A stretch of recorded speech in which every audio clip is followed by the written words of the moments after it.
Ako nga pala si Jeffrey, 26 years old, at isa akong serbisyo service provider. Noong una, namamasada lang ako ng tricycle.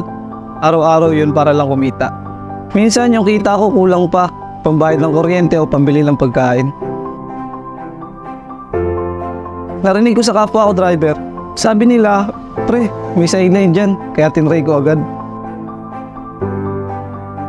Ang laki ng pinagbago. Ngayon, kahit hindi ako mamasada, may kita pa rin. Basta may sipag at tiyaga, kayang-kaya mong kumita ng 22,000 kada buwan. At dahil sa serbisyo, nakapag-sideline na rin ako bilang pintor. Yun talaga ang hilig ko eh. Sobrang gaan sa pakiramdam.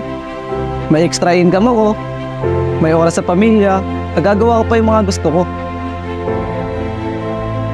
Salamat sa serbisyo at may extra income na ako.